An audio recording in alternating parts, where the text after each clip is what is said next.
Selamat malam, Yang Mulia Biku Sangga, Yang Luhur Samanera Atasilani, Yang Terhormat Romo Ramani, Bapak Ibu dan Saudara-saudari sekalian, Buddha Nubawena Soti Hotu. Dengan kekuatan nilai-nilai luhur Buddha, semoga kesejahteraan ada pada Anda.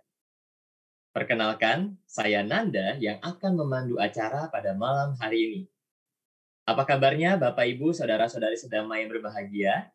Semoga selalu dalam keadaan sehat dan bahagia ya. Senang sekali kita dapat bertemu kembali dalam acara Sebulan Pendalaman Dhamma episode ke-28 pada hari Kamis 1 Juni 2023 dengan judul yang sangat menarik sekali, yaitu Mendengar Bahasa Bisik Alam, Membaca Tanda-Tanda Zaman. Nah, seperti apa nih pembahasan kita pada malam hari ini? Tentunya nanti akan dibawakan oleh narasumber kita pada malam hari ini, yaitu Yang Mulia Biku Damasubung Mahatera. Hadirin, acara ini diselenggarakan oleh Dhamma Sakaca Online, KBTI Keresidenan Besuki secara live di Zoom dan channel YouTube Dhamma Televisi dan Dhamma Neta Jember. Agar acara ini dapat berlangsung dengan tertib dan hikmat, kami mohon semua partisipan yang berada di Zoom untuk bisa mengaktifkan kameranya selama acara berlangsung dan posisi mikrofon dalam kondisi mute.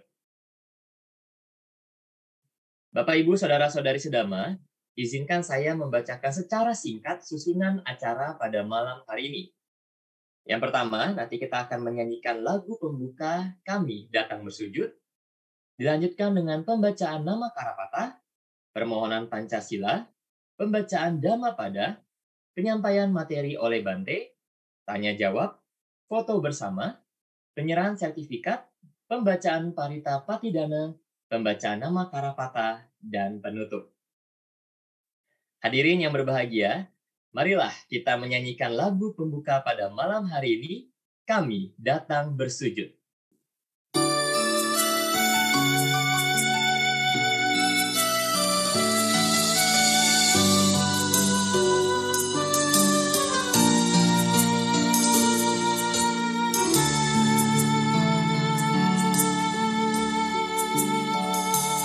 Duhai junjungan kami, Sang Buddha nan terpuji, kami datang bersujud padamu untuk berbakti. Hati tenteram dan damai, tiada kebimbangan, merenungi Dhamma-Mu yang agung dan mulia, menghayati Dhamma-Mu yang luhur dan mulia.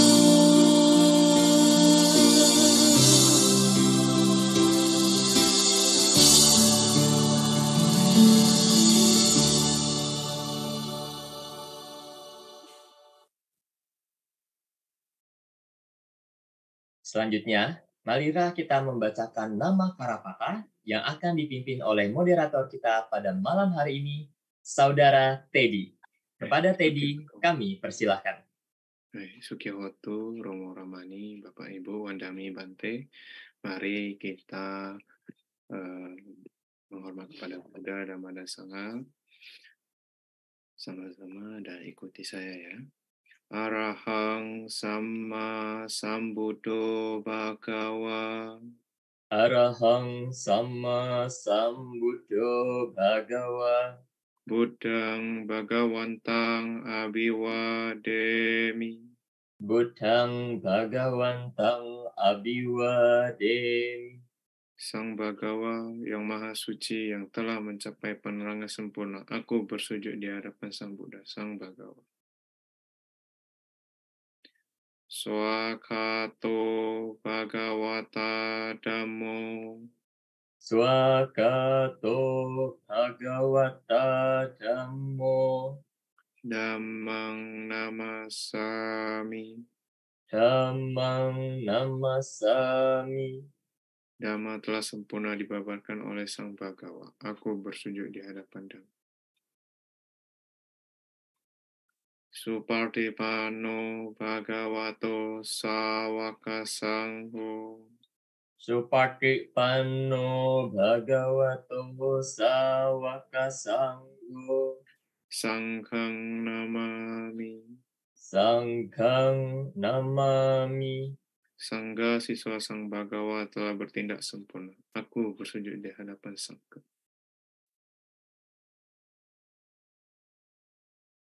Selanjutnya, marilah kita bersama-sama membacakan Parita Permohonan Pancasila yang akan Atas sila. Parita Permohonan Atasila yang akan dipimpin oleh Saudara Teddy. Untuk Saudara Teddy dipersilahkan. Ya, baik. Mahyang Bante Tisaranena Saha Artasilani Yacama Dutiyampi Mayang Bante Tisaranena Saha Artasilani Yacama Tatiyampi Mayang Bante Tisaranena Saha Artasilani Yacama.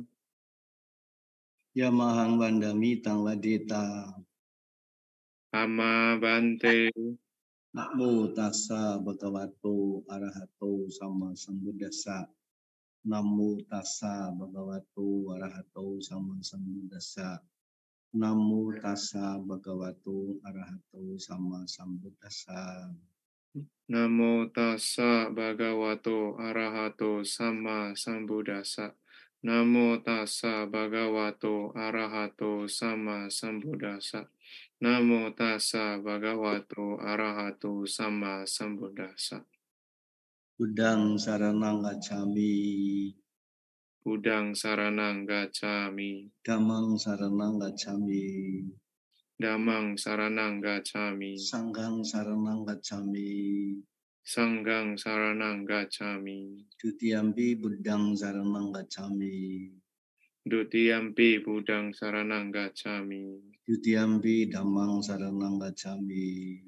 Dutiyampi dhammang saranang gacchami. Dutiyampi sanghang saranang gacchami. Dutiyampi sanghang saranang gacchami. Tatiyampi buddhang saranang gacchami. Tatiyampi buddhang saranang gacchami. Tatiyampi dhammang saranang gacchami. Tatiyampi dhammang saranang gacchami. Tatiyampi sanghang saranang gacchami. Tatiyampi sanghang saranang gacchami. Tisaranang gamanang paripurnang. Amma Bante. Panatipata Weramani Sikapadang Samadhiyami.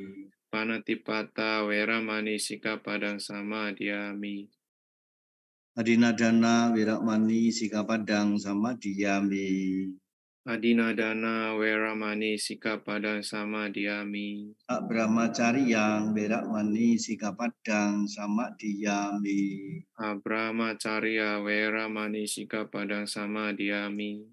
Mutsawada Weramani Sikapadang Samadhiyami. Musawada Weramani Sikapadang Samadhiyami. Sura Miraya Maca Pamadatana Weramani Sikapadang Samadhiyami. Surameraya Maja Pamadatthana Weramani Sikapadang Samadhiyami. Wikala Bujana Weramani Sikapadang Samadhiyami. Wikala Bojana Weramani Sikapadang Samadhiyami. Naca kita wadita wisuka dasana malaganda wilipana darana mandana wibusanatana Wiramani Sikapadang Samadhiyami. Naca Gita Wadita Wisuka Dasana Malaganda Wilepana Drana Mandana Wibusanatana Weramani Sikapadang Samadhiyami. Uca sayana mahasayana Wiramani Sikapadang sama diami. Uca sayana maha sayana wera manisika padang sama diami. Imani atak sila Sikapadani.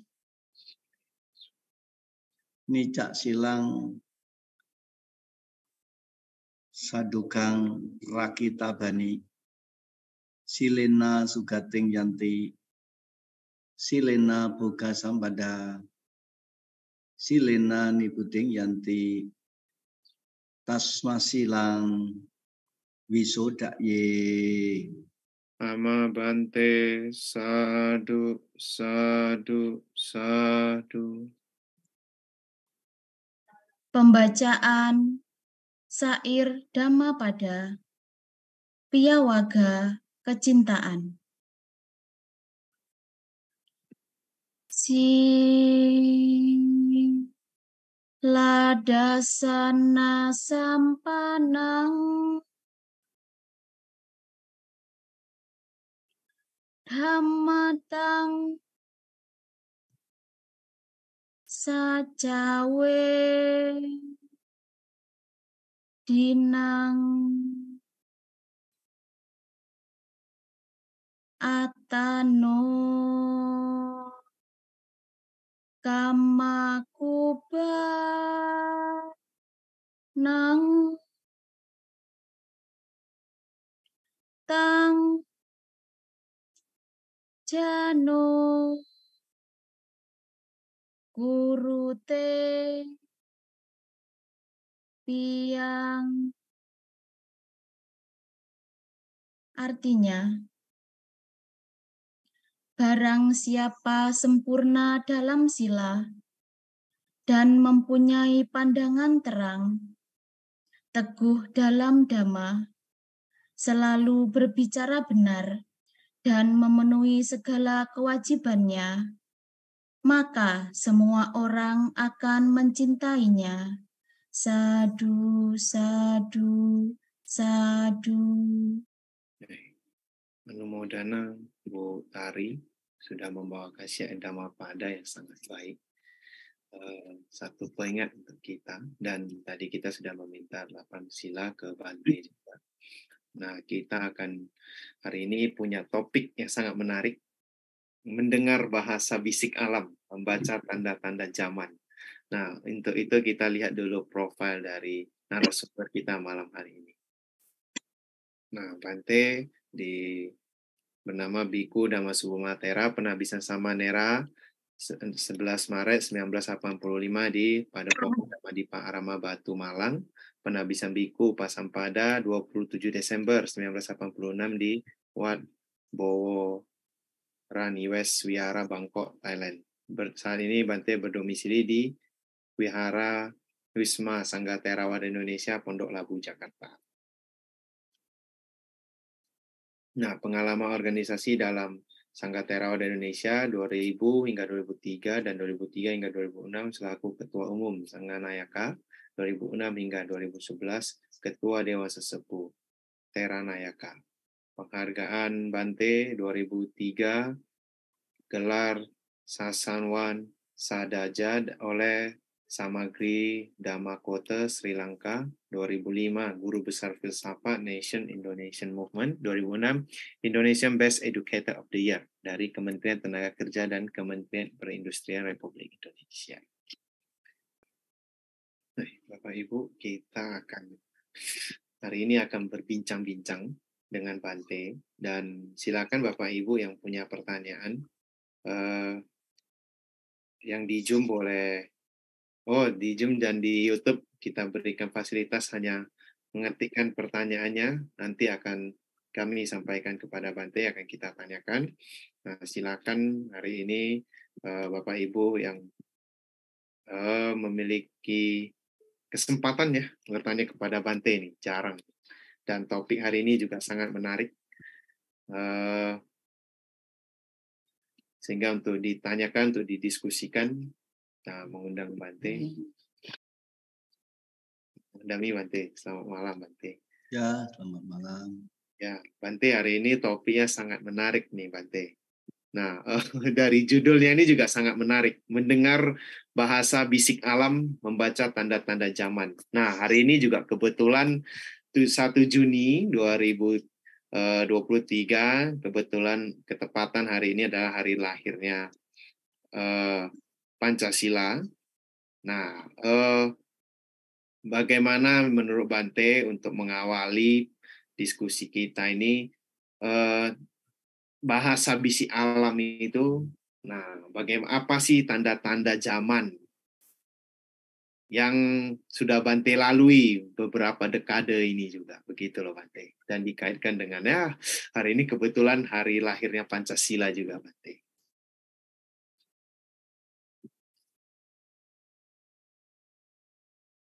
Iya, ini lampunya mati, jadi Oh. gelap. Ini mati lampu, jadi pakai lampu darurat. Oh, di Wisma nggak ada listrik loh Bante. Ya, ini darurat. Mudah-mudahan aman sampai selesai. Mudah-mudahan juga nanti yang mati hidup kembali.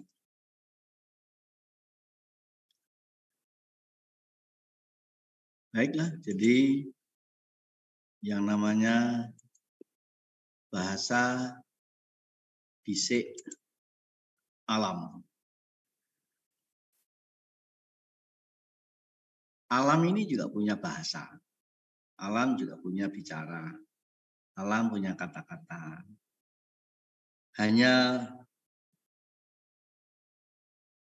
memang tidak banyak orang yang bisa mengenal, bisa mendengar, kalau saja mereka tidak dekat, tidak bersahabat dengan alam. Maka di mana orang semakin jauh dengan yang asli alam, ya dia akan kehilangan. Akan kehilangan kemampuan mendengar, mengerti, membaca bahasa bisik alam. Artinya apa? Karena alam itu luas. Dan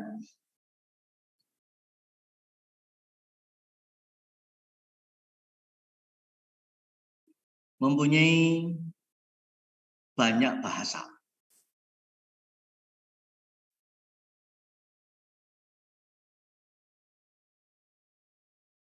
Biasanya hanya mereka orang-orang yang hening, orang yang tenang, orang yang damai, orang yang sudah selesai dengan urusan mulut, urusan perut, baru mereka mampu mendengar bahasa bisik alam. Maka kalau bagi yang masih sibuk dengan urusan mulut, urusan perut, dan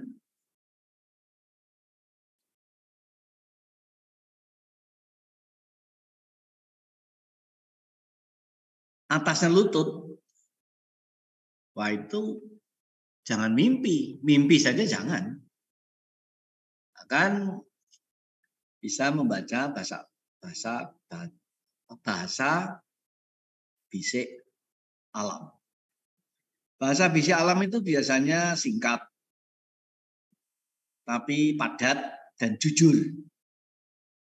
Sebab kalau bahasa, narasi, kalimat yang sudah panjang, lebar, kali tinggi ditambah isi, biasanya sudah berupa persepsi dan asumsi-asumsi.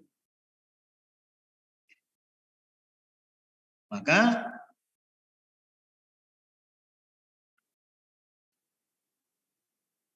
berbeda dengan bahasa bisik alam yang singkat dan padat itu, biasanya penuh isi, gizi, dan nutrisi yang menyehatkan, yang menguatkan, yang menyenangkan, yang menenangkan, juga yang menenteramkan. Hari ini bertepatan dengan tanggal 1 Juni untuk bagi bangsa Indonesia 1 Juni menjadi hari penting. Karena hari penting, pentingnya hari 1 Juni ini adalah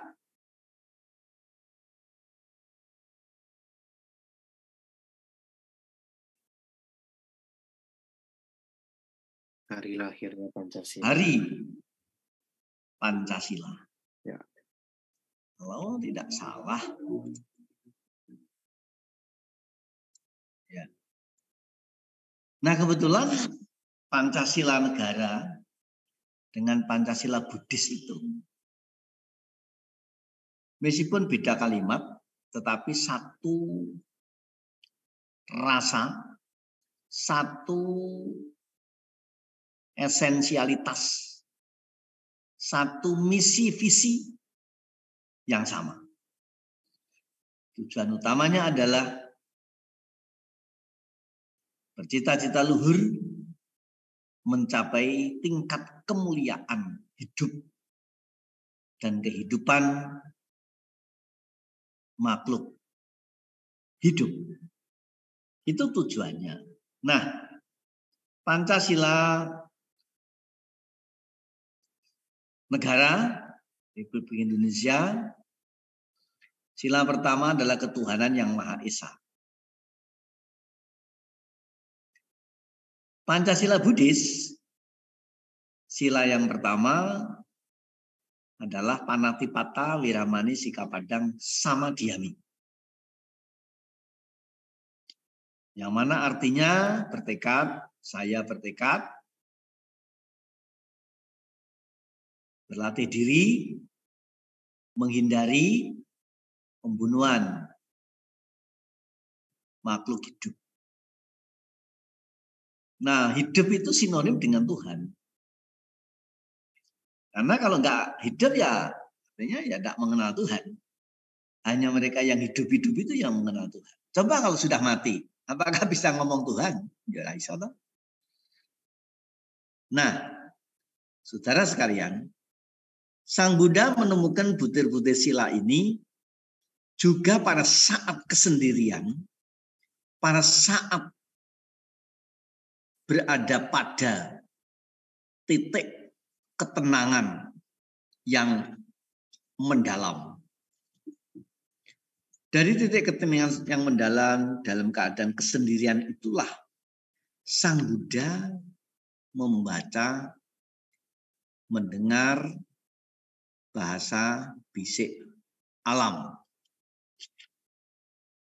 Sama dengan Bung Karno, ketika Bung Karno menyatakan dan menemukan butir-butir Pancasila ini juga pada saat kesendirian. Kalau saudara menemukan bacaan tentang Bung Karno, pada saat Bung Karno di rumah pengasingannya di Ende, di tepi pantai, di belakangnya ada pohon keluih. Setiap jam 10 pagi selesai mengurus urusan keluarga, Bung Karno biasanya leyeh-leyeh. Leyeh-leyeh itu duduk di bawah itu sambil ngisis, sambil berteduh, mencari angin yang sepoi-sepoi. Dalam kesendirian seperti itulah, dalam keheningan seperti itulah, Bung Karno menemukan butir-butir Pancasila ini. Jadi Pancasila bukan dirumuskan lebih dulu, baru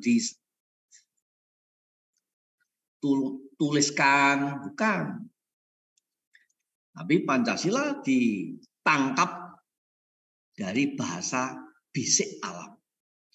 Apa yang Bung Karno temukan adalah sehubungan dengan bangsa Nusantara. Pada zamannya Nusantara ini mempunyai wilayah lebih luas dari Indonesia sekarang. Jadi di belakang saya ini ada peta Indonesia. yang sekarang peta Indonesia. Yang namanya wilayah Nusantara itu lebih luas dari ini karena pada zaman Nusantara Kalimantan ini utuh. Semenanjung Malaka masuk ke Nusantara. Kalau tidak salah seperti Filipina, Cina Selatan masuk ke Nusantara. Nah, yang menjadi pertanyaan adalah bagaimana orang-orang zaman itu bisa menyatukan wilayah yang begitu sangat besar, sedangkan alat komunikasi belum secanggih teknologi telekomunikasi masa ini atau masa kini. Kok mereka bisa dan mampu bahkan bertahan hingga abad tahun. Selama 17 tahun mereka bersatu, tidak ganti-ganti budaya, tidak ganti-ganti agama, tidak ganti-ganti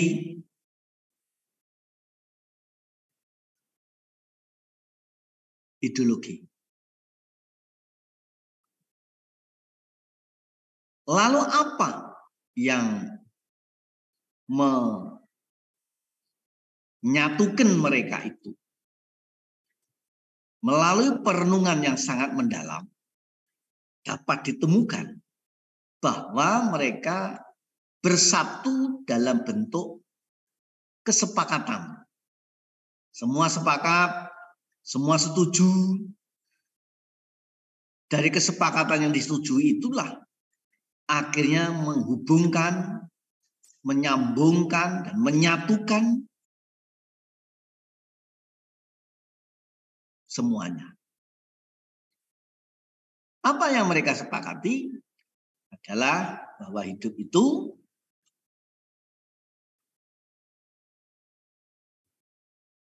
semua pengen menjadi mulia. Siapa tahu yang tidak pengen jadi mulia? Siapa tahu yang tidak pengen menjadi bahagia? Siapa tahu yang tidak pengen menjadi berharga? Nah, sekarang kemuliaan hidup ini ada pada kemampuannya memberi peduli atau saling peduli atau saling melindungi, saling menghormati, saling menghargai.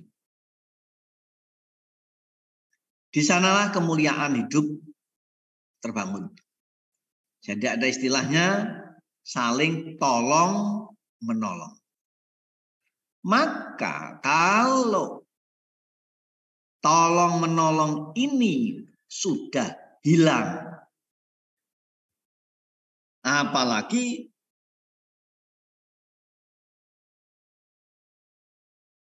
yang namanya saling tolong menolong sudah berganti menjadi saling tolong menyolong. Habis dah yang namanya kemuliaan hidup dan kehidupan makhluk hidup manusia ini. Kesepakatan itulah yang menguatkan para beliau pada zamannya. Ini namanya kesamaan berpikir. Memang status dalam tata kehidupan sosial kemasyarakatan, pendidikan, ekonomi, selera, budaya tidak mungkin bisa dibuat sama. Tetapi kesamaan berpikir mampu menembus batas-batas perbedaan antara nusa, manusia, bangsa, budaya, agama-agama. Kita bisa bertemu di sini. Mungkin di pulau yang berbeda. Teddy di pulau Sumatera. Ya. Saya di pulau Jawa. Tadi saya lihat itu ada yang namanya Foni Wongso. Ini asalnya di pulau Sulawesi. Begitu dan seterusnya. Dan kadang-kadang nanti ada yang namanya itu Lani. Dia berada di benua Amerika. Ya. Nusa yang berbeda bisa ketemu. Apa yang menemukan? kesamaan berpikir.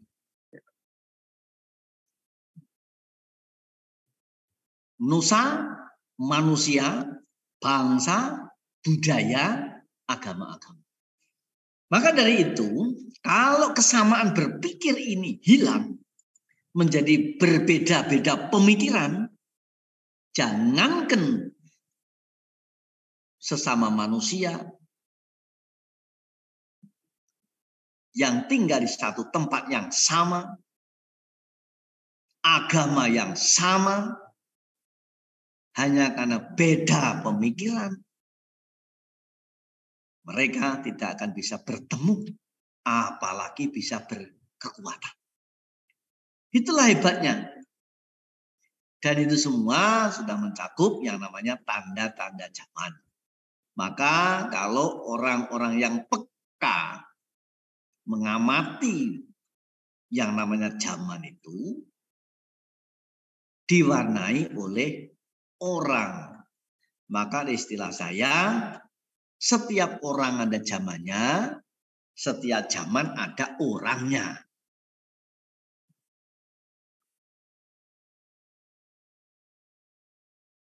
Meskipun berbeda-beda zaman dan berbeda-beda orang, tetap bisa bertemu dan bersatu selama masih ada yang namanya kesamaan berpikir. Nah, itulah yang namanya kemampuan mendengar bahasa bisik alam dan membaca tanda-tanda zaman. Kepada siapapun yang mereka bisa memasuki dunia yang hening, yang sunyi, yang mendalam, dengan ketenangan yang mendalam, di sana akan menjumpai satu kepekaan. Maka kalau seseorang tidak mempunyai ketenangan yang mendalam, tidak mempunyai kepekaan yang mendalam, jangan mimpi. Mimpi saja jangan. Akan mampu mendengar bahasa bisik alam dan membaca tanda-tanda zaman. Jadi Pancasila negara dan Pancasila Buddhis, dua otoritas yang berbeda, tetapi mempunyai kesamaan, mempunyai korelasi, mempunyai misi fungsi, mempunyai esensialitas yang sama. Meskipun dia tidak mengucapkan, tetapi dia akan bisa merasakan. Nggak usah ngomong Tuhan, Tuhan, Tuhan, Tuhan. Kalau dia belum bisa menghadapi yang namanya hidup dan kehidupan. Karena hidup itu sama dengan Tuhan dan Tuhan itu sama dengan hidup. Nah, cara menghargainya bagaimana? Kalau sila Buddhis adalah Adina Dana Wiramani Sikapadang Samadhyami. Bertekad menghindari pencurian, merampas hak orang lain. Nah, kemudian dalam Pancasila negara apa? Kemanusiaan yang adil dan beradab. Kalau yang namanya mengerti yang namanya kemanusiaan, dia tidak akan dengan mudah merampas hartanya, apalagi nyawanya. Kalau mereka memang mempunyai kemanusiaan. Manusiaan itu apa? Perasaan. Maka kalau manusia yang sudah tidak punya perasaan, artinya manusia yang kehilangan kemanusiaan. Jadinya kayak mesin. Karena bedanya mesin dengan manusia adalah rasa. Mesin tidak punya perasaan. Dan yang ketiga, Pancasila Buddhis adalah Kamesumi Cacara Wiramani Sikapadang Samadhyami. Bertekad melatih diri menghindari perbuatan asusila. Sila ketiga dalam Pancasila negara apa? Persatuan Indonesia. Kalau kita ingin mencapai kesatuan dan persatuan, salah satunya dijaga dengan baik. Salah satu pelanggaran menyeberang atau melangkah pagar ini. Kalau dalam Jawanologi, Mas tadi ada istilah melangkah pagar, nerak, wawaler, melangkah pagar.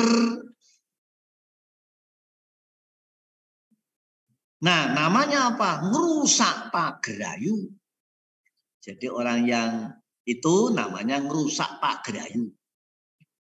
Maka bencana dunia ini atau bencana kehidupan itu di antara 3 ta, salah satunya ya ini. Harta, tahta, wanita. Padahal ada satu lagi sebetulnya, Toyota. Kira-kira, tapi tidak boleh. Sejarah besar kayak perang Ramayana dan cerita pewayangan itu masalah wanita yang diperebutkan adalah Dewi Sinta. Kemudian perang Baradayuda. Apa yang diperebutkan adalah tahta, warisan negara Hastina. Kesaktian-kesaktian bisa luntur lumer. Oleh siapa? Ya oleh itu setan-setan bantal itu. Kalau di Jawanologi ada satu kisah, ada seorang raja yang hebat. Dia seolah-olah tidak bisa dikalahkan. Karena dia mempunyai aji gineng. Yang kesaktiannya berada di tenggorokan. Namanya Raja Gagak Indro. Akhirnya dia juga tumbang, dia tumpes, dia mati juga oleh seorang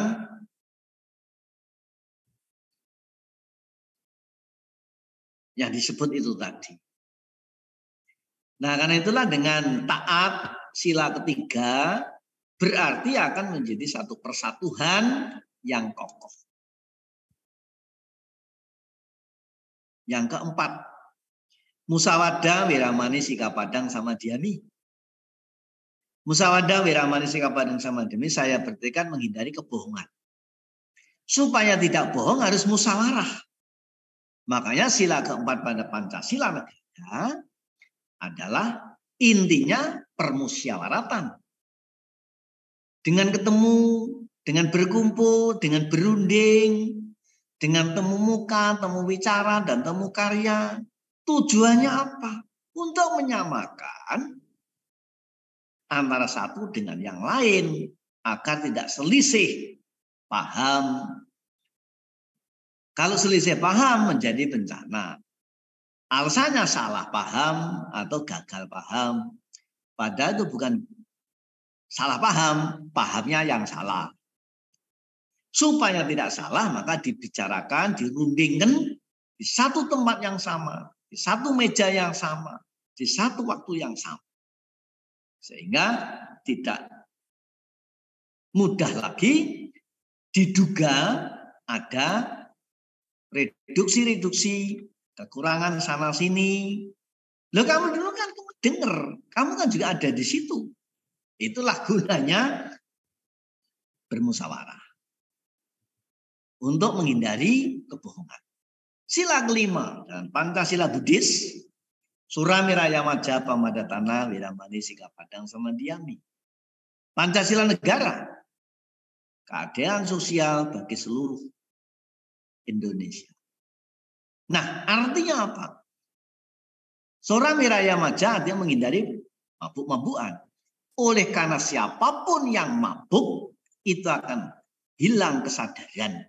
Dan kalau sudah kehilangan kesadaran, tidak mungkin lagi bisa berlaku adil atau menjalankan suatu keadilan. Jadi kalau sudah mabuk, pasti dia tidak bisa berpikir jernih. Karena tidak berpikir jernih, maka dia juga tidak bisa lagi membuat putusan-putusan pengadilan yang tidak berpihak. Itulah tujuan. Nah, ini semua adalah menjadi tanda-tanda zaman. Maka ada istilahnya orang zaman lama yang biasanya selalu saya angkat, kan? Merupakan pesan-pesan dari para tetua pada zamannya, kalau dunia pengen damai, bangsa dan negara pengen aman, masyarakat pengen maju, berkembang, syaratnya adalah yang miskin tidak melawan yang kaya. Yang kaya menjadi dermawan, yang tidak melawan penguasa. Yang menjadi penguasa tidak merusak negara, tidak merusak agama, tidak merusak alam semesta. Maka kalau yang terjadi sebaliknya, sebuah peradaban bangsa dan negara tidak lama hanya akan menjadi kenangan tinggal nama. Nah itulah saudara sekalian, dan Sang Buddha menemukan Pancasila ini melalui perenungan yang sangat dalam, perenungan yang sangat lama, dan juga akhirnya diproklamirkan pada Waisakha Puja. Yang purnama Wesak itu hingga sekarang dikenal dan makin terkenal menjadi hari besar, menjadi hari agung, menjadi hari raya bagi masyarakat Buddhis. Nah, Bung Karno menemukan Pancasila itu juga melalui pengembaraan cakrawala, pendalaman spiritual, keheningan. Maka apa yang ditemukan dan dirumuskan itu akhirnya diproklamirkan, disampaikan, diutarakan, dituangkan untuk yang pertama kalinya pada 1 Juni pada tahun itu. Karena itu 1 Juni dinyatakan sebagai hari Pancasila. Karena Pancasila yang ditemukan oleh Bung Karno itu diutarakan, disampaikan pada publik, kepada orang lain pada tanggal 1 Juni. Pada pidatonya Bung Karno tentang Pancasila. Hari ini tanggal 1, Hari Pancasila Negara Republik Indonesia, dan besok lusa tanggal 4 adalah Hari Pancasila Buddhis, yaitu Purnama Waisakha 2567 tahun Buddhis. Dan 1 Juni 2023 ini adalah Hari Pancasila bagi bangsa dan negara Republik Indonesia tahun berapa sekarang ini tadi? 2023 tahun 78. Dan Hari Pancasila, Hari Kemerdekaan sudah berapa tahun? Itu ngitungnya. Jadi bukan tahun. Ya. Baiklah saudara sekalian, saya itu mari kita belajar menyelami, memasuki keheningan. Hanya dengan suasana hati yang hening, yang damai, seseorang akan mempunyai kepekaan hingga mampu mendengar bahasa bisik alam dan bisa membaca tanda-tanda zaman. Kalau orang tidak punya kepekaan, itu artinya tidak punya ketenangan. Dan kalau orang tidak punya ketenangan, maka tidak punya kemampuan. Terima kasih, silakan. Nah, sungguh sangat menarik nih Bante. Nah, ketika Bante mengatakan bahwa orang tidak punya ketenangan, tidak punya keheningan, nah bagaimana kita harus segera hening begitu loh Bante. Hening, lalu bisa tenang begitu Bante. Sedangkan di saat ini itu, di zaman yang ini, di zaman tanda-tanda di zaman yang sekarang ini, semua orang itu mungkin sedikit yang bisa hening, sedikit yang bisa berdiam Bante mungkin ya. Berdiam diri itu sedikit yang bisa Bante. Justru kalau diam sedikit aja sudah mau mencari yang lain, mencari yang ini, yang itu, lalu bahkan sangat liar begitu loh Bante. Takut bosen gitu loh Bante kalau bahasa sekarang. Jadi duduk sebentar ya sudah liar sana, liar sini begitu Bante. Akhirnya tidak bisa melihat bahasa bisik alam. termakan oleh zaman juga ya berarti.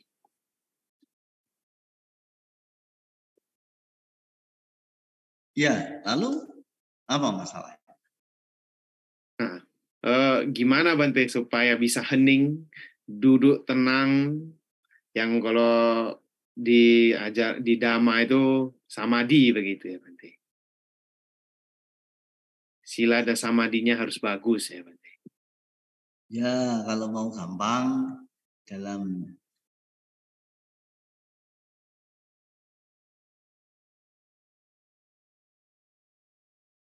Javanologi ada istilah orang itu orang kagetan, orang gumunan, orang aleman, orang dumeh. Di sanalah hidupnya menjadi sumeleh. Nah sekarang ini orang kan mudah kaget, mudah terkejut, mudah heran.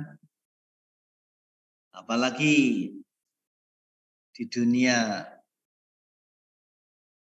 sosial media ini kalau ada apa-apa, adu cepat, berebut, adu lebih dulu. Karena menurutnya siapa yang lebih dulu, siapa yang lebih cepat, itulah yang akan menjadi prima. Kadang-kadang berita belum selesai, kejadian belum selesai,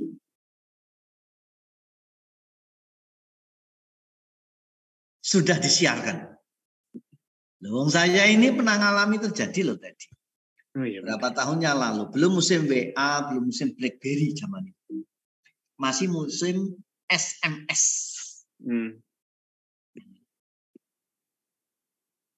Sudah beredar SMS. Beritanya apa? Telah meninggal dengan tenang. Dan siapa yang meninggal itu? Biku Dhammasubhu. Telah meninggal dengan tenang. Yang mulia Biku Dhammasubhu. Loh, saya yang dapat SMS itu. Loh, lah ini saya urip. Saya masih hidup. Nah, kalau bilang meninggal dengan tenang ini itu cerita. Nah, ternyata siapa yang meninggal itu adalah Biku Dhammasutto. Nah, dulu kita punya Bante namanya Bante Dhammasutto. Waktu itu di Bali, ya memang orang Bali. Lalu posisinya di Bali. Nah ini kan saking kebulunya. Dan dia akan merasa bangga, merasa hebat. Kalau bisa duluan men-share, duluan menyampaikan berita itu. Nah ini tanda-tanda yang kalau bahasa zaman lama ada istilah tong yang gemercik nyaring itu karena kosong. Tapi kalau isi air, ya dia tidak gemercik nyaring. Maka ada istilahnya ilmu padi. Semakin berisi, menunduk, semakin berisi. Nah, begitulah orang-orang yang mempunyai kemampuan, mempunyai ketenangan, bisa membaca tanda-tanda zaman, mampu mendengar bahasa bisik alam. Pada zaman lama, itu dinamakan Sabdo Pandito Ratu. Raja pertapa, dia hanya yang penting-penting berbicara. Maka bicaranya menjadi penting. Nah kalau sekarang ini, apa yang terjadi? Yang penting bicara. Maka bicaranya menjadi tidak penting. Kan? Jadi yang penting-penting berbicara, itu sangat beda dengan yang penting berbicara. Gitu kira-kira. Jadi itulah bedanya para brahmana, para pertapa, para raja, para yogi. Kalau dia mengucapkan sesuatu, apa disebutnya? Sabdo Pandito Ratu. Artinya dia sebelum berbicara biasanya ditimbang-timbang lebih dulu. Disaring-saring lebih dulu baru di-sharing. Kalau kira-kira asas manfaatnya tidak ada. Baik, tidak memadai, tidak membawa kemuliaan, dia tidak akan ucap.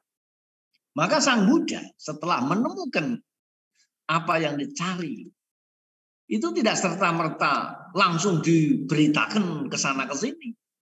Sang Buddha endapkan dulu, dipikir-pikir dulu siapa yang bisa diajak bicara dengan tepat ini. Hingga Sang Buddha puasa total selama 49 hari. Maka apapun yang disampaikan Sang Buddha itu menjadi bergizi dan berisi. Karena menjadi sabdo pandito ratu. Nah, dari situlah Sang Buddha menjadi kemuliaan, menjadi kebesaran. Nah, sekarang ini memang banyak orang besar. Tapi kebesarannya berbeda dengan besarnya Sang Buddha. Kalau Sang Buddha itu diem dulu, baru bekerja. Ya kan?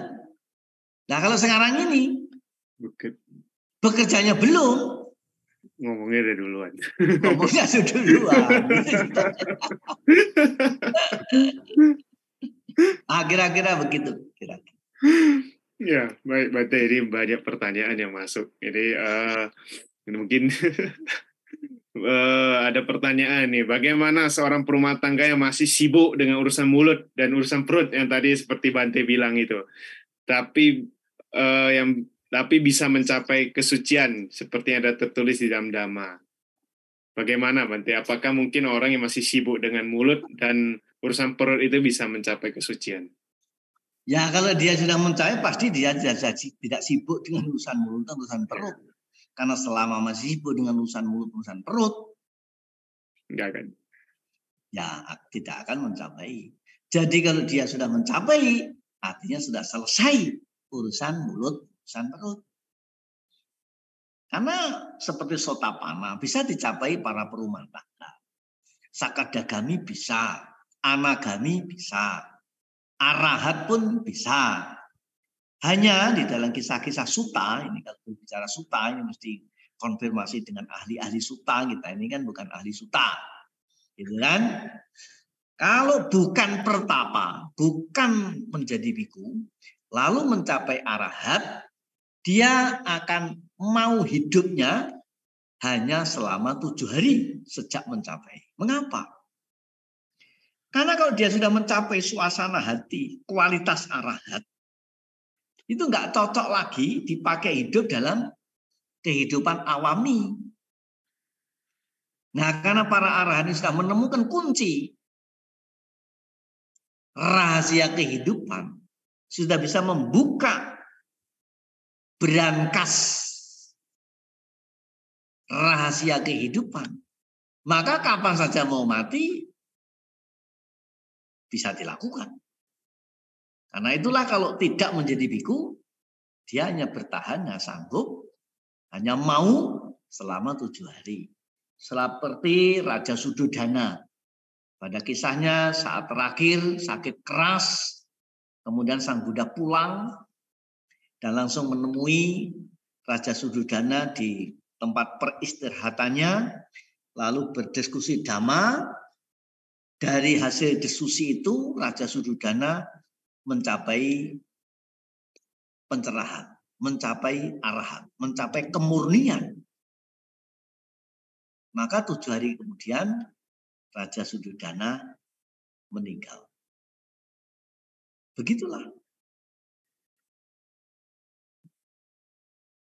Jadi kalau belum selesai urusan mulut, urusan perut, wah ya masih jauh.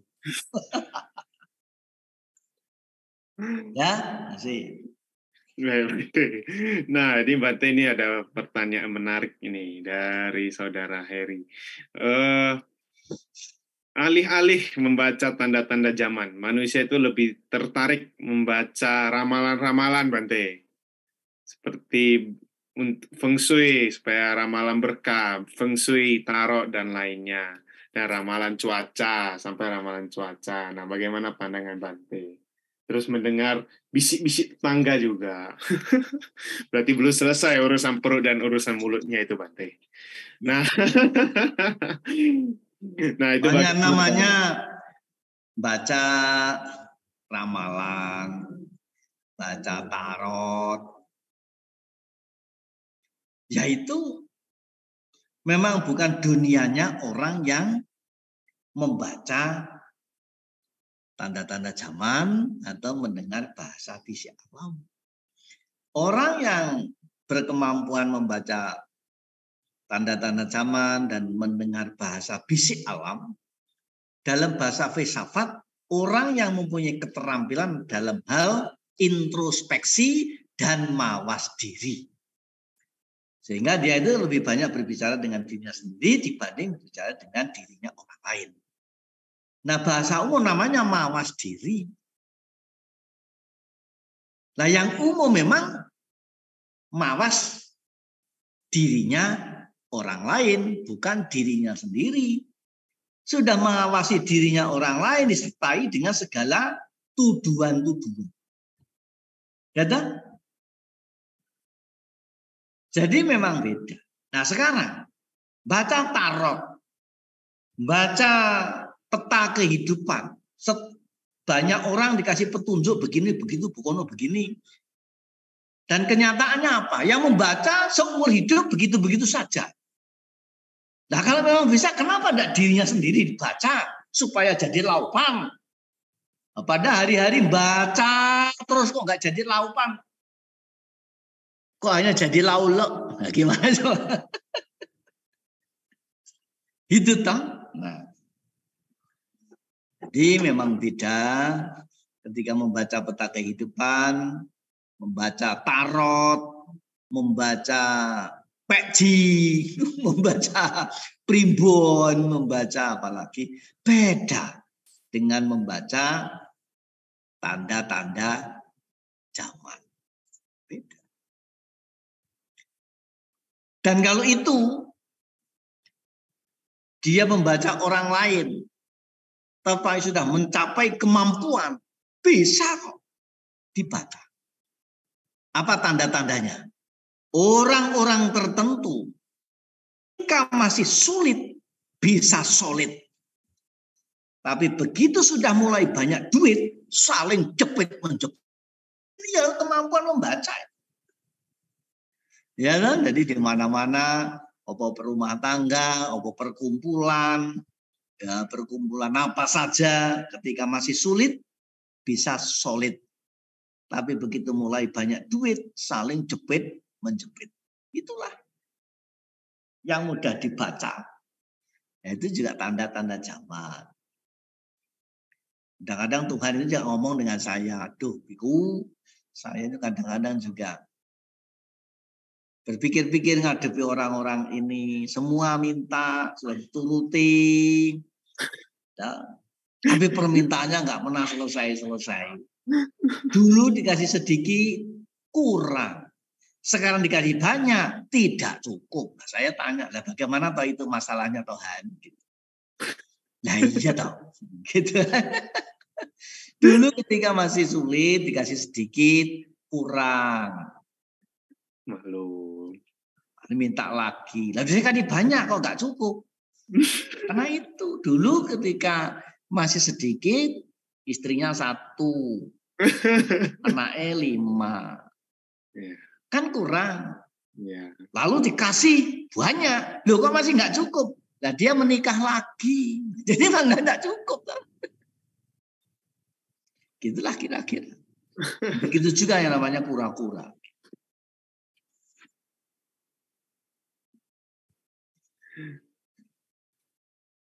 Kura-kura itu gimana, Bante? Nah, iya, kira-kira dan kura-kura. Ya, baik Bante. Ini ada satu pertanyaan yang cukup menarik, biarpun ini di luar dari topik, tapi ini mungkin satu hal yang bisik alam dan tanda-tanda zaman mungkin ada relasinya. Nah, ini dari Pak Wahidin Johani. Nah, ini Bante, arti tudong itu apa ya? Dan manfaatnya apa, Bante? Acara tudong itu yang dulu belum pernah dilakukan dan sekarang dilakukan. Mungkin di zaman Sang Buddha sudah sering dilakukan. Hanya mungkin di zaman sekarang yang baru dibangkitkan di tahun ini baru naik ke permukaan begitu loh, Bante. Ya, terus pertanyaannya apa? Apa penjelasan Bante arti dari tudong itu, Bante? Dan manfaatnya itu apa? Itu yang paling tepat. Pertanyaan diajukan kepada yang melakukan tudong. Paling tepat. Kalau orang lain jawab, pasti tidak tepat. Terima kasih. Nah, Bante, kita ketika mau introspeksi diri itu kan kita ngomong ke diri sendiri ya, Bante. Nah, itu ngomong ke diri sendiri itu apa sih yang mau diomongin lo gitu, Bante? Apakah hanya urusan duniawi, urusan perut, urusan mulut, urusan harta, keuangan, dan sebagainya, atau yang memang ke batin kita begitu loh, Bante? Mawas diri itu kan ke dalam diri kita sendiri. Apa yang perlu diintrospeksi? Nah, kemampuan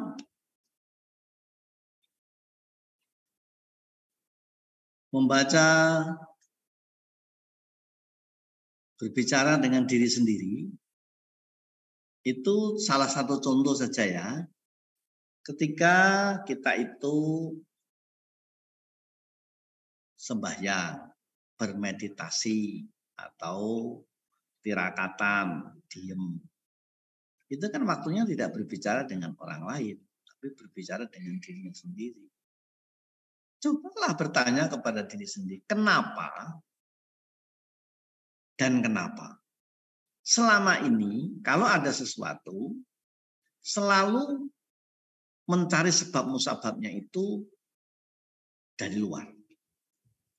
Gara-gara kamu saya jadi begini. Tapi kalau orang mampu berbicara dengan dirinya sendiri,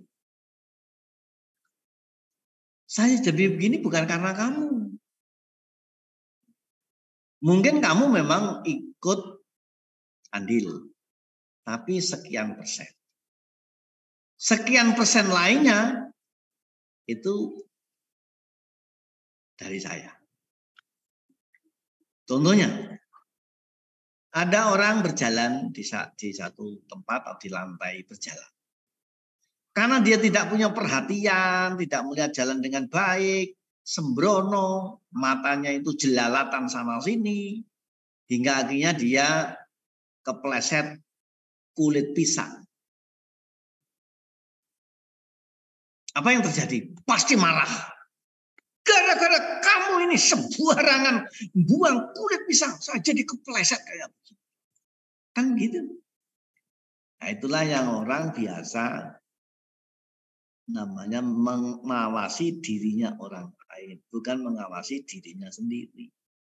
Apakah itu menyelesaikan persoalan? Tidak. Itu malah membuat persoalan baru. Orang-orang yang sudah mencapai tingkat kebijaksanaan penuh, orang-orang yang sudah mencapai kesadaran penuh, yang istilah modern masa kini namanya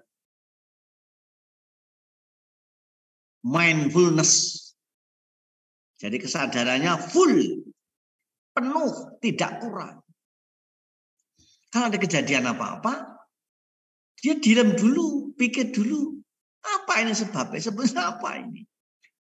Kok sampai jatuh kepleset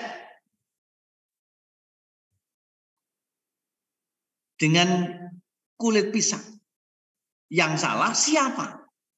Memang bisa disalahkan atau dia dianggap salah. Orang yang membuat kulit pisang sembarangan itu tidak pada tempatnya. Tapi kan bukan satu-satunya sebab. Yang menyebabkan dia jatuh kepleset ya salahnya sendiri. Jalannya tidak hati-hati. Matanya tidak melihat dengan baik. Sehingga dia kepleset. Coba kalau dia berkesadaran penuh. Ada kulit pisang yang jatuh di situ.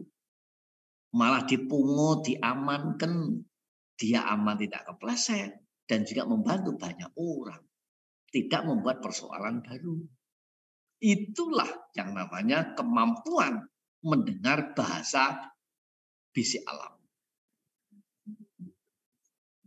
Ya, makasih. Baik, Bante. Nah, justru tapi kalau orang lain yang selalu menyalahkan kita, ya kita lebih bijaksana aja ya, Bante ya.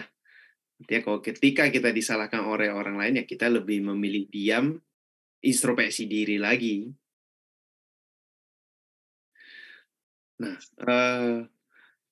Nah, baik Bante, ini berikutnya itu adalah ketika kita berbicara nusa bangsa, satu pemikiran, lalu dituangkan dalam budaya dan agama itu, apakah suatu bangsa itu? Nah, nusa dan bangsanya akan bertahan melalui budaya dan agamanya, Bante. Mungkin ada negara yang tidak beragama, hanya berbudaya, begitu loh, Bante.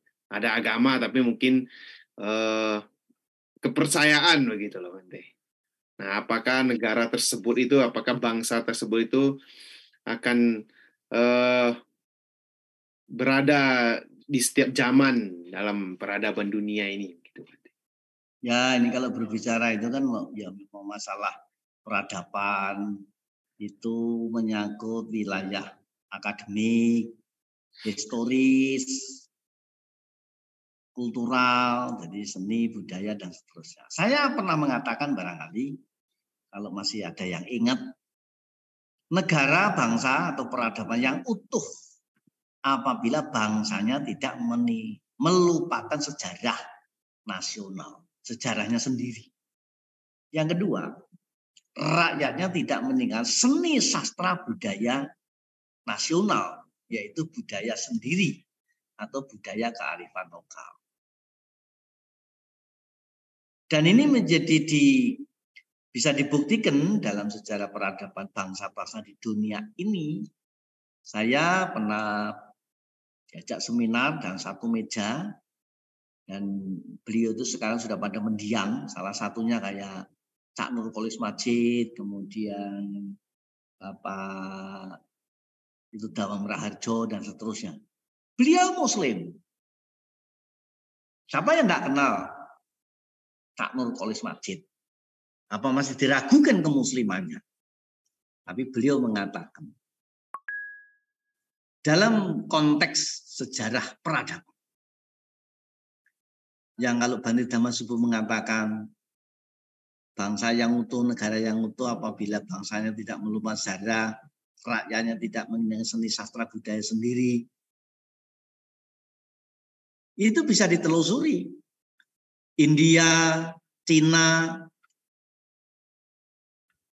tercatat sebagai bangsa dan negara yang peradabannya bertahan cukup lama dan cukup tua.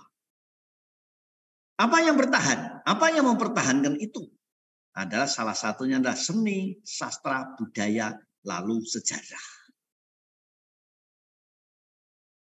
Sekarang kita sebagai masyarakat Tionghoa, atau Cina atau Tionghoa. Dan peradaban Cina, Tionghoa sudah dinyatakan cukup lama. Kalau kita pergi ke museum-museum, saya pernah pergi ke museum di Taipei, di Taiwan. Koleksinya adalah barang-barang kuno yang umumnya ribuan tahun. Ada 2000 tahun, ada yang 4000 tahun, yang 5000 tahun. Itu dari karya seni, ada karya ukir, bahkan ada gading yang diukir, dan ternyata ukirannya itu tembus. Itu baru dapat dilihat dalam sebuah tabung, tabungnya kira-kira sebesar begini.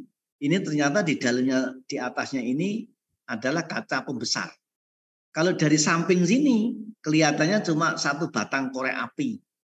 Tapi begitu dia dari atas, itu ternyata sebuah ukiran, mungkin suta, yang dikerjakan dengan handmade, bukan mesinisasi. Itu umumnya sudah tahunan. Lalu ada lagi karya yang lain dari emas, dari bambu, dari macam-macam yang diukir. Kemudian perhiasan kaum ibu yang namanya cunduk mentul. Ibu saya dulu juga punya susuk itu kalau pakai konde. Itu di sana juga ada. Dan ditulis di situ. Ini ada yang 2000 tahun, yang 3000 tahun, dinasti ini dan itu. Apa yang membuat mereka bertahan hingga saat ini? Salah satunya adalah bentuk seni, sastra, budaya. Nah sekarang kalau masyarakat Tionghoa, masyarakat Jawa, dia sudah tidak mempertahankan seninya sendiri, budayanya sendiri, dia jadi bangsa apa? Kalau dia lahir di Jawa, nggak ngerti bahasa Jawa, nggak kenal seni Jawa, nggak kenal makanan Jawa, nggak kenal pakaian Jawa, nggak bisa bahasa Jawa, dia jadi bangsa. Jawa bukan, Cina belum, Belanda bingung. Jawa rasa ngomong Jawa, dibilang Cina rasa ngomong Cina. Dibilang Londo, lah Londo rambutnya kan putih, lah dia kan rambutnya hitam, kan dia Londo rambutnya hitam. Bedanya Londo karo Jawa kan di rambutnya itu. Lah sekarang kenapa bangsa Cina dikenal di mana-mana?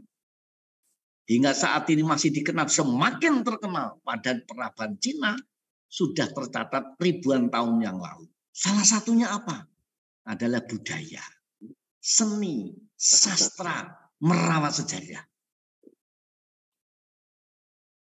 Budaya Cina apa yang tidak mudah dilupakan? Yang saya tahu saja ini adalah satu, memberi nama. Dan yang kedua, budaya makan mie. Wah, gitu. Pokoknya namanya Cina mesti mie gitu kan. Dan caranya makan pun tetap sama. Meskipun sudah melampaui batas-batas zaman, hingga zaman yang paling kini, sejak zaman yang paling kuno, namanya budaya makan mie tetap sama. Pakai sumpit, panas-panas, dan lemangan itu ya manis seruput. Mesti begitu toh. Nah, coba sekarang kalau mie itu terus modelnya dibuat lain, tidak dibuat panjang-panjang, atau cara makannya beda. Namanya sudah tidak Cina lagi. Gitu toh. Nah, jadi kalau saudara pengen bertahan sebagai suatu bangsa yang punya negara, salah satunya adalah menjaga peradaban, dan peradaban itu isinya tanda-tandanya adalah seni, sastra, budaya, karya. Nah itu benar Bante. Dan memang di setiap huruf abjad Mandarin itu atau Chinese itu punya maknanya, dan mereka belajar menulis itu dari alam, Bante. Jadi pengamatan dari alam itu, setiap huruf dari Cina itu, bahasa Mandarin itu berasal dari alam. Zaman-zaman yang dulu ya, tradisi tulisan-tulisan dari yang seperti di Taiwan itu dari alam. Jadi apapun yang dilihat itu berasalnya dari alam, baru muncul. Dan setiap tulisan itu punya makna. Kalau di kita kan abjad ya, abjad alfabet. Nah di mereka itu kan dia setiap ukiran, setiap lukisan itu punya makna. Dan setiap goresan itu juga ada maknanya begitu, Bante. Nah itu benar, Bante. Nah itu sejarah dan sastra dari bangsanya itu. Nah lalu memang sejarah itu penting. Cina sejarah itu diajarkan secara runtut, yang baik diajarkan baik, dicatat baik, yang nggak baik yang baik. Gunanya apa? Sebagai pelajaran. Yang baik untuk dikembangkan, yang tidak baik tidak diulang-ulang. Tapi meskipun sejarah itu penting, seni sastra itu penting, mengajarkan sejarah itu memang tidak mudah. Di antara jurusan-jurusan mata kuliah yang sepi peminat itu adalah jurusan sejarah, gitu. Nah, tapi kalau dia punya cara mengajarkan sejarah itu agar menjadi mudah, harus dikonvert menjadi seni. Bisa seni sastra, bisa seni tari, bisa seni suara, bisa seni pahat. Nah makanya di Cina, siapa yang tidak kenal yang namanya si Sun Gukong, si Kerasakti, bahkan yang bukan orang Cina, yang tidak mengerti Cina sekalipun, tapi bisa mencintai, mengagumi, menikmati yang namanya si Kerasakti itu. Nah ternyata Kerasakti itu adalah sebuah novel yang disusun guna mengingat, mencatat, menerangkan, menganjurkan, mengajarkan kepada para generasi perjalanan mengambil kitab suci. agama Buddha dari India ke Cina. Sehingga perjalanan Sun Wukong itu menjadi menarik, menjadi mengagumkan, menghibur, tapi juga menyampaikan pesan-pesan keluhuran. Itulah cara. Nah, makanya kalau sekarang ini dikit-dikit ganti budaya, budaya yang belum jelas, yang bukan budayanya sendiri. Ini menandakan satu kerapuhan dalam menjaga peradaban. Ya toh? Nah, maka dari itu kalau tadi siapapun yang dekat dengan alam, dia akan berkekuatan. Barang siapa semakin jauh meninggalkan yang asli alam, ia akan kehilangan kekuatan, kehilangan keharmonisan, mungkin juga kesehatan, kebahagiaan, ketenangan. Contohnya apa? Romo Mangun dulu membuat contoh yang sangat menarik. Contohnya adalah daun pisang. Daun pisang yang sudah berjuta tahun dipakai pembungkus nasi. Ya toh? Dan itu menjadi budaya. Daun pisang selesai dipakai bungkus nasi, kemudian dibuang ke bumi, disambut oleh bumi, karena memang itu keluarga bumi. Pisang adalah organik, salah satu tanaman di muka bumi. Maka begitu lepas dari pohonnya, daunnya digunakan untuk kepentingan, ketika dibuang kembali ke bawah pohon pisang, dia langsung disambut, direngkuh, menyatu, lebur, bahasa desanya namanya bosok. Nah, belum lama lalu budaya menggunakan daun pisang yang organik alamiah itu diganti dengan plastik. Lontong diganti plastik. Bungkusnya plastik. Ya kan? Dulu pincuk diganti piring plastik, stereofoam plastik. Bahkan tidak hanya pembungkus makanan atau properti yang lain, hidung saja diganti dengan plastik. Ya, bibir diganti dengan plastik, janggut diganti dengan plastik. Apa yang terjadi? Daun pisang pasca pakai dibuang langsung bosok. Tapi plastik karena anorganik, bukan senyawa, bukan keluarga bumi, maka plastik dibuang, ditolak oleh bumi. Bumi tidak kenal, ini bukan keluarganya. Maka sampai orang-orang yang sudah lebih dulu bosok, plastiknya tetap tidak bisa bosok. Wah, gitu. Nah, begitulah. Semakin jauh dengan alam ya, Bante ya. Artinya dengan perubahan yang dilakukan itu semakin jauh dengan alam, artinya manusia itu yang mendapat celakanya begitu ya, Bante ya. Kalau bahasa kasarnya dapat celakanya. Nah, artinya kan begitu. Jadi bahasa mudahnya semakin jauh dengan yang asli alam, dia akan kehilangan keharmonisan, kekuatan, kesehatan, gitu kan. Nah, coba perhatikan lagi. Sejuknya angin alam kan beda dengan sejuknya angin buatan. Dulu angin itu diciptakan atau didapatkan dari sejuknya angin alam. Tapi dengan rekayasa manusia sekarang ini menciptakan sejuk dari rekayasa. Namanya AC, air conditioning, kan gitu. Sedangkan orang dulu dia karena bersekutu dengan alam, maka sejuknya tidak dengan AC, tapi malah ACC. Kalau AC artinya angin conditioning, Tapi kalau ACC artinya angin cuma-cuma. Nah, gitu tadi.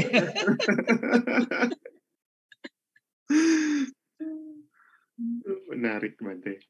Nah, lalu Bante, bagaimana kalau ketika kita itu sekarang itu kita justru lebih banyak mengeksploitasi alam, kita tidak bersahabat dengan alam, justru kita makin jauh dengan alam, dan kondisi kita juga, kalau kita disuruh memilih juga pasti. Kalau disuruh AC atau ACC, pasti orang memilih AC daripada ACC, Bante. Berarti artinya semakin jauh dengan alam dan kita semakin bertentangan dengan alam sebetulnya. Apalagi justru kita mengeksploitasi alam itu sendiri. Akhirnya kita yang celaka kembali. Gitu. Nah, bagaimana pandangan Bante? Ya, karena itu kemarin atau besok saya punya tanggungan. Nanti tanggal 5 itu diminta berbicara bersama dengan yang lain oleh KLH, Kementerian KLH, Kementerian Lingkungan Hidup, yaitu bagaimana menjaga istilahnya itu kelestarian planet bumi menurut pandangan dari tokoh-tokoh atau dari sudut pandang agama. Nah, itu nanti kita akan bicara pada tanggal 5 bersama dengan di Kementerian KLH. Ya, nanti kalau mau dengar ya dengeri saja di sana.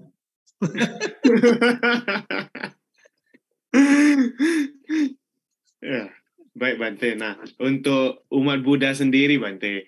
Nah, dengan menjaga sila dan samadhi itu kan penting, Bante. Nah, justru orang mengatakan bahwa dengan menjaga sila itu tidak gampang, Bante. Justru kalau belum pernah praktek, justru silanya itu tidak bagus begitu, Bante. Akhirnya sila 1, 2, 3, 4, dan 5 itu sering terlanggar, sering terjadi pelanggaran. Nah, bagaimana sih tips dari Bante agar sila itu tetap terjaga dengan baik, agar kita bisa tenang batinnya dan kita bisa mendengar bahasa bisik alam itu, sehingga bisa membaca tanda-tanda zaman hanya melalui perbuatan kita ya, sikap kita yang sehari-hari. Ya, dari berbagai pengalaman yang juga dialami sendiri oleh Sang Buddha sejak masa pencariannya hingga melalui berkali-kali kelahiran itu. Jadi ini kumpulan empiris, kumpulan pengalaman, bukan apa katanya dan apa ceritanya, tapi beginilah kenyataan. Pada kenyataannya, kalau orang itu bersekutu dengan alam, tunduk dengan alam, dia itu tadi mudah mendapatkan ketenangan, kebaikan, kebahagiaan, gitu kan? Itu memang mulai pengalaman. Nah, ini semua bisa ditemukan ketika seseorang itu dalam keheningan. Kalau orang tidak sampai pada tingkat keheningan, memang dia tidak mampu membaca itu. Sekali lagi dan sekali lagi. Itu caranya untuk mendapatkan ini. Dari pengalaman, maka bahasa filsafat, secara filsafat namanya introspeksi atau mawas diri. Itu. Maka kalau orang tidak pernah mawas dirinya sendiri, kemudian yang diawasi hanya melulu dirinya orang lain di skala tuduhan-tuduhan, dia tidak akan sampai pada pemahaman mampu membaca tanda-tanda zaman, mendengar bahasa bisik alam. Bahkan orang-orang yang selalu mempunyai kebiasaan menyalahkan orang lain, menuding orang lain, itu menunjukkan tebalnya kebodohan sendiri. Coba sekarang, kalau kita menuding ke orang lain, menuding kan posisi tangan begini, ya toh? Nah, begini. Apalagi kalau ini digunakan untuk hal yang salah, menuding, menuduh, mengutuk, mengamuk dan menjarah. Siapa sebetulnya yang lebih hina? Yang dituding atau yang nuding? Menurut para pembaca tanda zaman, pendengar suara atau bahasa bisik alam, yang hina bukan yang dituding, tapi malah yang menuding. Karena apa? Dengan mudah dibaca. Kalau menuding kan posisi tangan seperti ini. Ada. Nah kalau begini kemudian dihitung matematika. Tadi kamu salah loh. Misalnya begitu. Dengan posisi jari seperti ini. Artinya apa? Gitu. Artinya yang ke sana salahnya 1,5, yang ke sini salahnya 3. Jadi yang menuding itu lebih salah dari yang dituding. Sekarang kalau ada anak nakal, siapa yang lebih dulu nakal?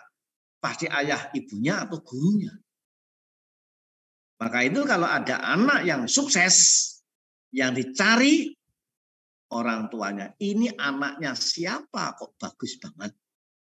Tapi kalau ada anak yang nakal, yang dicari gurunya, ini murid siapa kok anaknya nakal.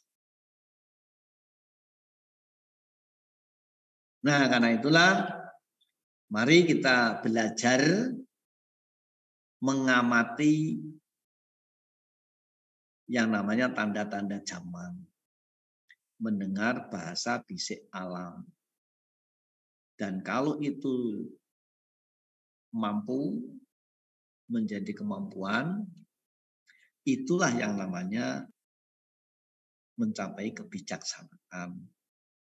Bijaksana itu adalah kemampuannya menyelesaikan soal tidak dengan membuat persoalan baru. Caranya bagaimana? Kalau ada soal besar, dikecilkan. Kalau ada soal kasar, dihaluskan. Sehingga setelah menjadi kecil dan halus, mudah dihapuskan. Itu namanya kebijaksanaan. Itu namanya bijaksana. Tapi kalau ada soal kecil dibesar-besarkan, ada soal yang halus, malah dikasar-kasarkan, itu namanya bukan bijaksana. Namanya baru bijaksini. Situ saja belum, apalagi sana. Gitu kan artinya. Ada caranya. Dan sederhananya ya. Itu ciri-cirinya. Nah, baik Bante, ini ada pertanyaan menarik nih. Bante, ini dari YouTube nih. Bante kalau mau nanya, kalau saya meditasi, sering mendengar suara-suara yang aneh, apakah itu suara dari alam ya Bante? Mohon pencerahannya. Nah suaranya apa? Kalau huk huk huk huk huk, nah itu suara anjing gitu kan. Kalau ketekung tung tung tung, nah ini suara burung, gitu kan. Suara tangis, ya gitu ya. Suara apa yang dimaksud itu? Harus ada apa kasusnya jangan asumsi kan. Suara aneh Bante, suara aneh katanya, suara-suara aneh. Nah, ya anehnya kayak apa? Aneh kan menurut kita. Gitu. Mungkin saya sudah pernah mengatakan ada orang yang emosi gara-gara kucing. Menurut dia kucing membuat masalah. Akhirnya saking marahnya kucing ditangkap, dibanting dan mati. Tapi akhirnya dia menyesal. Nah sekarang yang salah siapa? Kucingnya atau dirinya sendiri? Lah kucing bunyinya kan memang meong-meong. Kenapa kita menolak itu? Iya. Dan itu menganggap itu sebagai pengganggu. Apa kucing yang miang itu mengganggu? Malah kucing itu kalau pacaran itu juga punya bahasa sendiri loh, Teddy. Coba perhatikan kucing-kucing yang masih muda-muda itu. Kalau dia memanggil indahonya itu apa? Sini yo, gitu. Gitu. Nah, biasanya kalau dia lagi nggak mood, ya jawab. Gitu. Nah, biasanya orang tua-tua yang sudah saking pinginnya anak-anak segera dapat jodoh, apa dia nimpali? Mau. Jadi begitulah. Suara aneh itu mesti ada kategorinya, atau mesti ada suara-suara apa, kalau kalimat apa, kalau kata-kata bahasa ya bahasa apa, bahasa Inggris, Perancis, bahasa Arab atau Bahasa Belanda, aneh juga itu. bahasa Batak, gitu kan? Nah, bahasa Jawa misalnya.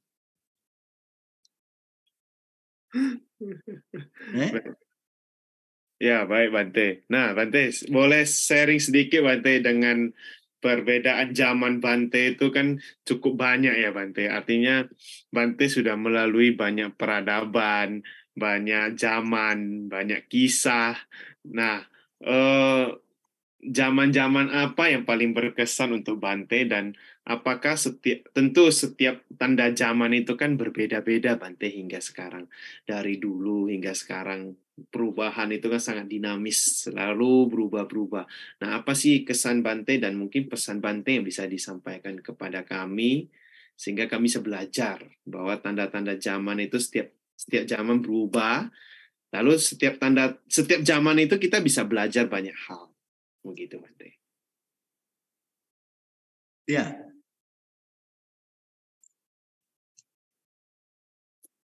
Nah, sekarang tinggal zaman apa, kan?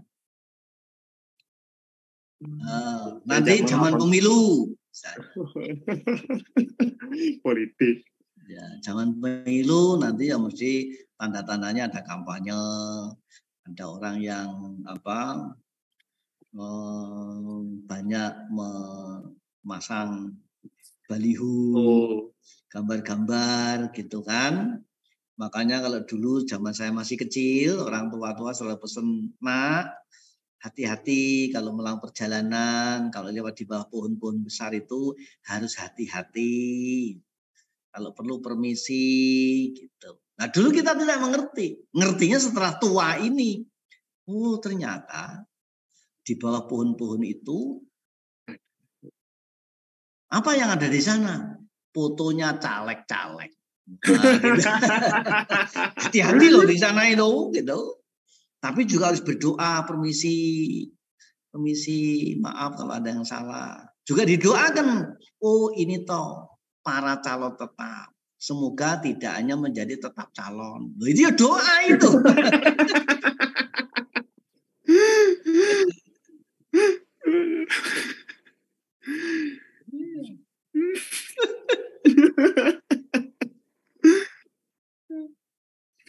Gitu. Jadi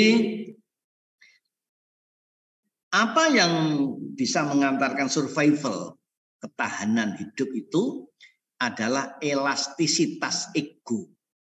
Ego yang elastis, bukan yang statis, bukan yang stagnatis. Itulah yang bisa bisa survival. Yang mampu melintasi batas-batas zaman. Itu adalah elastisitas ego. Bahasa yang lain saya sering mengatakan prinsip tegas, tapi sikap tidak keras.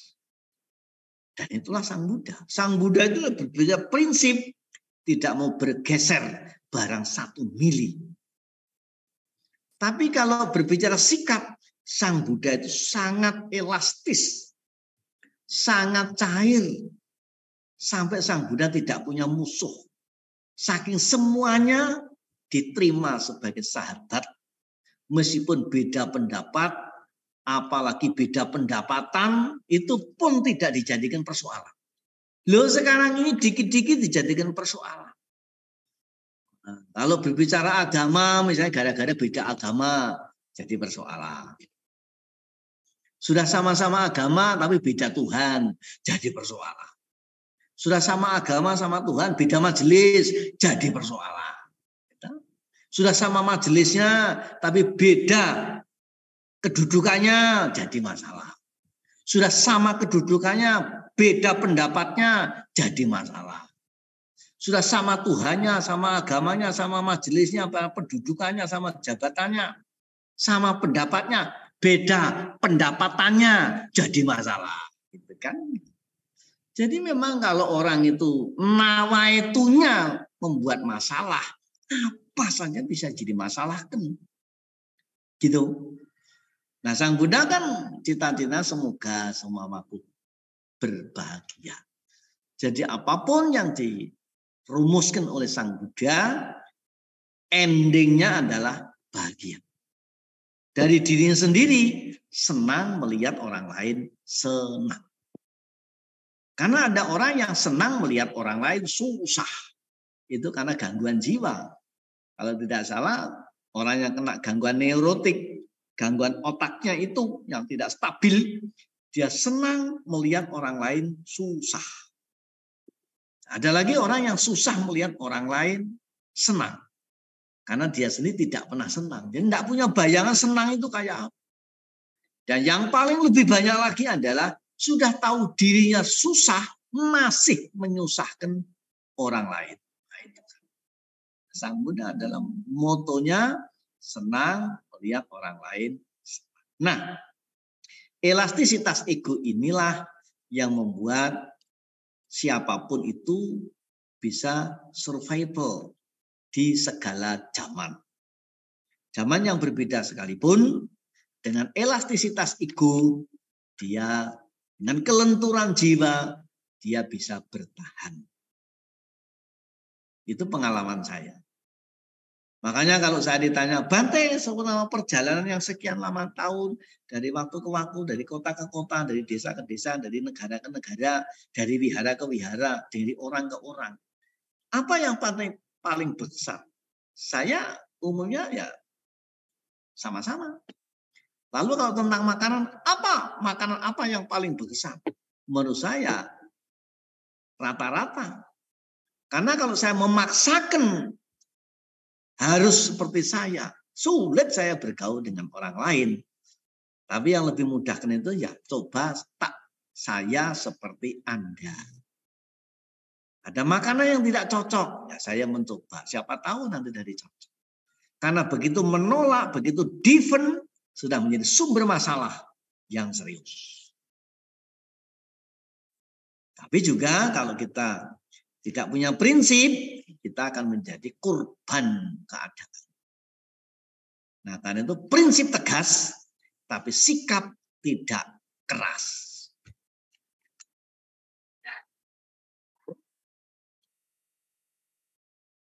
Nah, itulah yang bisa menjadikan survival bagi siapapun dan dimanapun.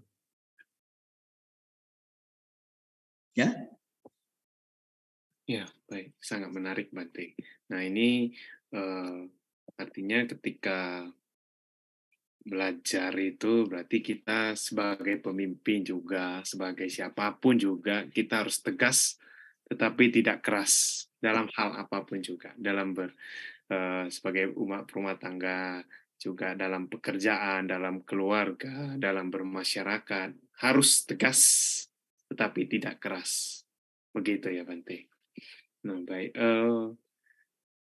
Sepertinya malam ini banyak yang mengerti, Bante. Antara banyak yang mengerti atau tidak mengerti apa yang mau ditanyakan, Bante. Karena tidak banyak lagi pertanyaan yang masuk, Bante. Mungkin tidak banyak yang mengerti apa bahasa bisik alam itu. Nah, mungkin saya akan rangkum sedikit bahwa alam itu bisa berbicara, bisa berkata-kata. Kuncinya itu kita harus bersahabat dengan alam. Biasanya orang yang damai, tenang itu baru bisa mendengar bahasa bisik alam. Dan bahasa bisik alam itu singkat, padat dan jujur. Berisi, memiliki diksi, dan penuh nutrisi. Nah, tanda-tanda zaman itu yang kita hadapi sekarang, dan setiap zaman mempunyai tanda-tandanya, itu semua adalah tanda-tanda zaman setelah kita mengerti bahasa bisik alam. Nah, Bante, mungkin saya minta closing statement dari Bante. Nanti kita bincang-bincang lagi kelanjutan sesi kita. Kita harus tutup dulu, Bante. Mungkin closing statement dari Bante, apa harapan Bante untuk kami semua agar lebih peka mendengar bahasa bisik alam, sehingga dapat membaca tanda-tanda zaman di setiap peradaban. Ya, pesan saya, caan saya, marilah kita tidak mesti belajar memahami tentang sesuatu. Apa caranya dan bagaimana caranya? Nah, kita belajar dari mendengar, dari melihat, mencatat, lalu meniru. Karena 75% dari apa yang kita bisa ini sebetulnya berasal-usul dari apa yang kita lihat, kita dengar, kita catat, kemudian kita tiru. Kita lihat, kita dengar, kita tiru, kita catat. Nah, maka semakin mau mendengar, mau melihat, kita akan semakin kaya tentang sesuatu. Begitu kita menolak, sudah tertutup pintu. Kita tidak akan lagi mendapat input, tidak akan mendapat suplai, tidak akan mendapat tambahan dari apa yang sudah ada dalam diri kita. Kadang-kadang orang yang stratanya agak tinggi sudah nggak mau peduli dengan yang stratanya dianggap rendah. Dan orang yang stratanya rendah biasanya juga tidak berani untuk berhubungan, bersambungan dengan mereka-mereka yang dianggap stratanya tinggi. Padahal, ingat, bisa dikatakan tinggi kalau dia ada yang rendah. Bisa dikatakan rendah karena ada yang tinggi. Maka kalau hanya yang dipilih yang tinggi-tinggi, ya bukan tinggi, tapi ketinggian. Itulah prinsip.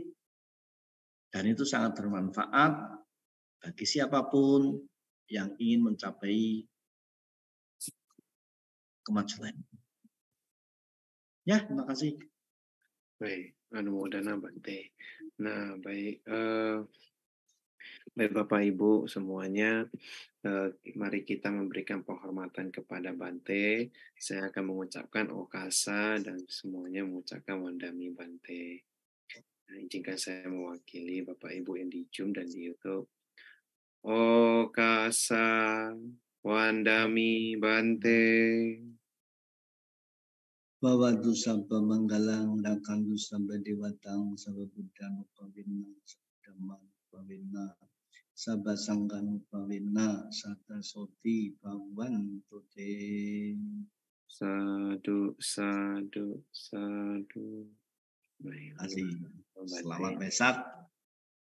Semoga berkah Ratna selalu bersama kita. Sadu.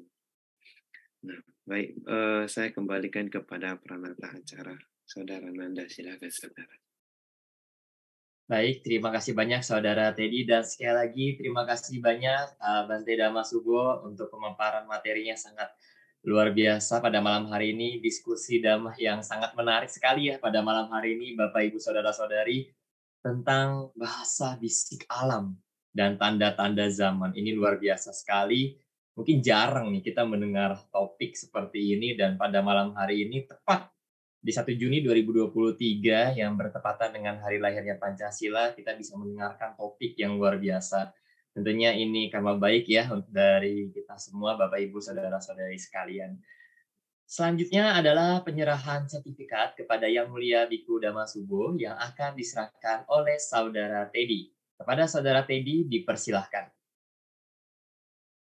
Bante, Anumodana Bante, kami mewakili segenap panitia yang bertugas memberikan sertifikat sebagai tanda ucapan terima kasih dari kami selaku narasumber dalam sebulan pendalaman Dhamma yang diadakan oleh Dhamma Sakacang Online dan KPTI Keresiden dan Kesuci. Mohon berkenan Bante menerimanya. Ya baik, sudah saya terima. Anumodana Bante. Semoga Dharma terus berputar mengantarkan tercapainya cita-cita luhur kita. Baik, sadu. Terima kasih Bante. Silakan. Baik, terima kasih Saudara Teddy. Selanjutnya, marilah kita melimpahkan jasa kebajikan yang telah kita perbuat hingga malam hari ini dengan membacakan Parita Patidana yang akan dipimpin oleh Yang Mulia Biku Damasubo Mahatera. Kepada Bante, dipersilahkan. Ya baik, mari kita bersikap ajali.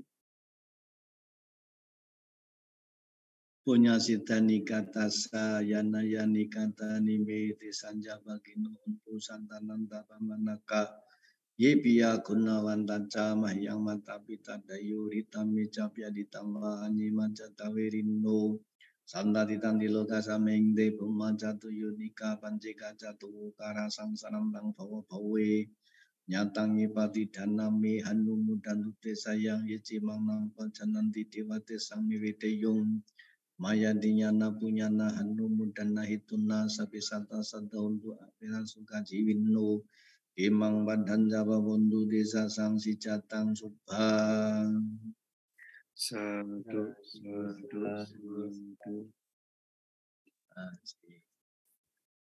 Terima kasih Bante. Hadirin, marilah kita membacakan Parita Nama Karapata yang akan dipimpin oleh Saudara Teddy. Kepada Saudara Teddy, kami persilahkan. Mari Bapak Ibu kita tutup acara sebulan pendalaman Dhamma malam hari ini dengan nama Karapata. Mari semuanya bersikap anjali. Arahang Sama Sambuddho Bhagawa. Arahang Sama Sambuddho Bhagawa. Buddhang Bhagawantang Abhiwademi. Buddhang Bhagawantang Abhiwademi. Sang Bhagawa yang Maha Suci yang telah mencapai penerangan sempurna, aku bersujud di hadapan Sang Buddha, Sang Bhagawa. Swakato Bhagawata Dhammo. Swakato Bhagawata Dhammo. Dhammang namasami. Dhammang namasami. Dhamma telah sempurna dipaparkan oleh Sang Bhagawa. Aku bersujud di hadapan Dhamma. Supartipano Bhagavato Sawaka Sangho. Supartipano Bhagavato Sawaka Sangho. Sanghang namami. Sanghang namami. Sangga siswa Sang Bhagawa telah bertindak sempurna. Aku bersujud di hadapan Sangga. Sabisata, mohon tusuk kata, semoga semua makhluk hidup berbahagia. Sadu. Sadu. Silakan dilanjutkan. Baik, terima kasih Saudara Teddy. Hadirin yang berbahagia, setelah memanjatkan Parita Suci dan mendengarkan uraian Dhamma pada malam hari ini, kami juga membuka kesempatan bagi Bapak, Ibu, Saudara-saudari sedama semua untuk melakukan kebijakan lainnya, yaitu dengan berdana untuk menyokong perkembangan Buddha Dhamma. Bagi Bapak Ibu yang ingin berdana, bisa berdana melalui rekening yang tertera di layar. Dan untuk konfirmasi dana, bisa mengonfirmasi melalui WhatsApp yang tertera di layar.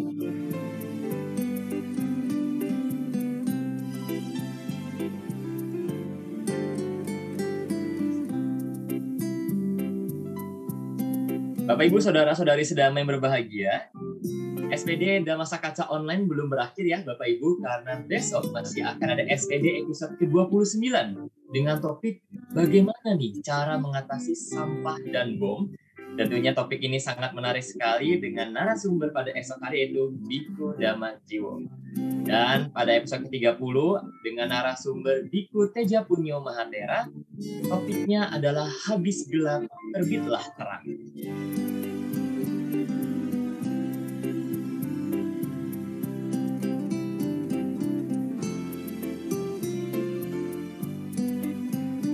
Bagi Bapak Ibu yang ingin mengikuti chanting pagi sore, bisa mengikuti melalui Zoom yang tertera di layar.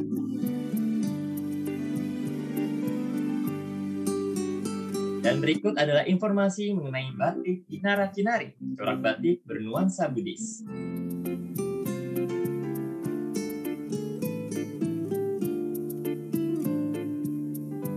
Dan bagi Bapak Ibu yang ingin mendapatkan informasi up to date mengenai kumpulan jadwal Dhamma online disertai tautan otomatis, bisa mengunjungi website www.kalyanamita.info. Baik Bapak Ibu, Saudara-saudari sedama yang berbahagia, tidak terasa 2 jam sudah kebersamaan kita pada malam hari ini. Akhir kata, kami mohon maaf jika ada kekurangan dalam acara ini, dan terima kasih kepada Yang Mulia Biku Sangga, Yang Luhur Samanera Atasilani, yang terhormat Romo Ramani, Bapak, Ibu, dan Saudara-saudari sedama yang telah mengikuti SPD kali ini hingga selesai. Semoga kita terus bersemangat melakukan kebajikan, khususnya di bulan Waisak ini. Akhir kata, saya Nanda, pamit. Sotihotu, selamat malam dan selamat beristirahat. Semoga tetap sehat dan semoga selalu berbahagia. Sadu, sadu, sadu. Terima kasih Nanda. Anumadana Bante. Ya, sama-sama. Anumadana Bante.